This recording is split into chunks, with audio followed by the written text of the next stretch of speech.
Hey guys, this is a market update. The one major hurdle, the government shutdown in the US, seems to be coming to an end, so that's good news. Bitcoin pumps a little bit on this, but still fairly weak price action. Everyone's just exhausted with crypto right now. They don't care about it. They don't want to hear about it, right? You can send dollars from one wallet to another. Don't care about the tokens. Just give me a break, right? That's what people are saying. That's what the market's saying. The market's just totally exhausted. It's gone sideways for a year, right? And so no one has any conviction in anything. But if you persevere, I think these are the areas and the times where you get rewarded the most. In this bull market, each time that we've come very soft, this is short-term holder MVRV. You can see each time we come down and we're just very soft, right? It's kind of oversold region, right? These are the areas where you had the best trade. Now, no one believes that we can go higher, right? Well, that's when potentially you can. I think the Fed is going to come a lot easier into 2026. If the Fed come easier, that's generally an okay environment for BTC, right? So if you persevere during these times, I think you are mostly rewarded. The downside for this is that Bitcoin's already at 100K. It's a lot easier to persevere during weakness when Bitcoin is very low in relation to its trend, when it's at 30K, 40K before, right? Now it's at 100. People say, well, I can buy weakness, but I'm really not sure it might go into a bear market. I get that. For me, the Fed is everything. China seems to be stimulating a little bit. The Fed can come easier. They're stopping QT. They're going to start to print more money, right? It's not QE, but they're going to start to release some liquidity. And the TGA, which has been filling up, can release as well. Can't really be bearish in that environment, in my opinion. So the 20% discount for the crypto course expires in a couple of weeks. If you type BTC at checkout, you can get 20% off. Free updates forever for existing users. You can check that out by the link below. And if you trade Bitcoin and crypto, and also tokenized stocks as well, you can trade on here. On Bybit, you can get a $30,000 deposit bonus via the link below in the description as well. Crypto prices have typically been led by retail flows, but retail are nowhere to be seen. Everyone's given up. Right? A recent interview with a guy from BlackRock, he was saying that the ETFs initially were retail flows around here, and that's all gone now. And now you've got institutional and wealth management flows. Very different type of capital they don't care about right now. They do have some money, but retail doesn't, right? Interest rates are still way too high. No one can remortgage their houses. You can't release liquidity there. Small businesses can't refinance. It's still way too high for them, right? That's the issue. Is that going to change over the next 3 months or so? QT ends in December. I think they'll cut in December as well, and probably cut a couple of times in the early part of next year.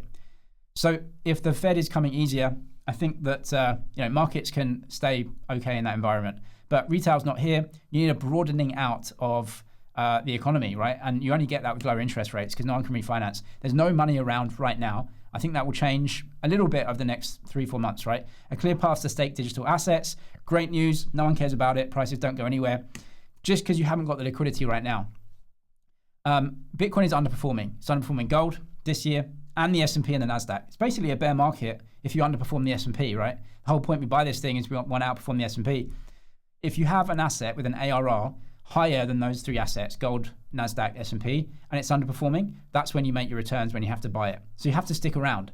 You can't make money just buying when prices are high in relation to trend, when the Sharpe ratio is up here. So this is Sharpe ratio of gold and Bitcoin.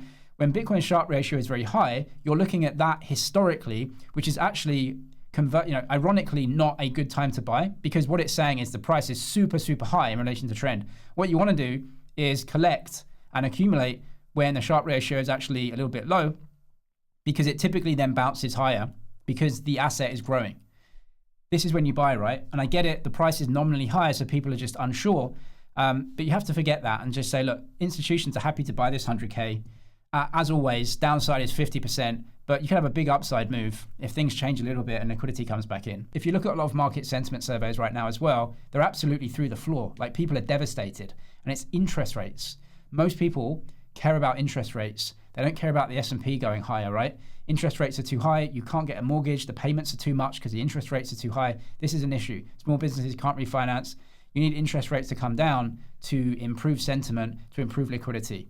Now, I think that may happen over the next few months. People are saying it's a bubble because the stock market is higher and they can't afford it. So it's not a bubble. It's just they want it to be a bubble, or they're in a negative mind frame saying, oh, that's a bubble. I want it to be a bubble. They say, I want it to be a bubble so that it comes down so I can buy it. That's the difference here. We're not in a bubble, in my opinion. A bubble is this. A bubble is where you print 50% more dollars and the price of everything shoots up. Yeah, that's a bubble. Right now, the S&P earnings are grinding higher within the normal range. Now, asset prices are also moving up because it's a bull market for the S&P and the NASDAQ, because you have the top 20 companies leading everything.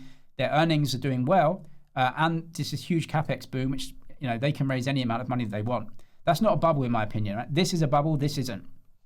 The sentiment, though, is negative, and people calling it a bubble because they want it to be a bubble because of how negative they are right now.